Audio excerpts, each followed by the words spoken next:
এই মুহূর্তে সবচেয়ে বড় আপডেট, দপ্তর বন্টন চূড়ান্ত হয়ে গেছে, যে কোনো মুহূর্তে প্রকাশ হবে। সূত্রের খবর, সমস্ত জল্পনার অবসান ঘটিয়ে আজকেই দপ্তর বন্টন চূড়ান্ত করতে পারেন মুখ্যমন্ত্রী, লিস্ট প্রকাশ করে দেবে। এমনকি নিজের সোশ্যাল মিডিয়া হ্যান্ডেলেও প্রকাশ করে দিতে পারেন মুখ্যমন্ত্রী।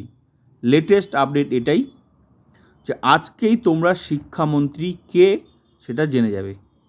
এর ফলে নিয়োগে গতি আসবে। অনগোয়িং প্রসেস থমকে আছে, 9, 10, 11, 12 গতি আসবে, কারণ শিক্ষামন্ত্রীর জন্যই কিন্তু সমস্ত প্রসেসটা আটকে আছে।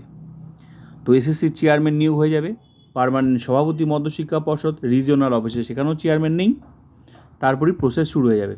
আর 2016 এসএলএসটি যাদের চাকরিগুলো ফিরবে কি ফিরবে না একটা সম্ভাবনা আছে, দীর্ঘদিনের দাবি। তো আশা করি চাকরি ফিরবে, কারণ ওএমআর কিন্তু প্রকাশ হয়ে গেছে, কারা যোগ্য কারা অযোগ্য। সেই ওএমআরের ভিত্তিতেই একদম পরিষ্কার হয়ে যাবে যে কাদের চাকরি থাকবে আর কাদের চাকরি থাকবে না।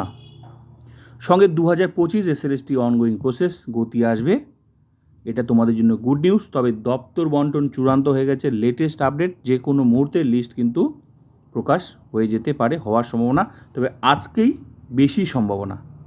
লেটেস্ট আপডেট এটি। তো ভিডিওটা ভালো লাগলে like, comment, subscribe and share.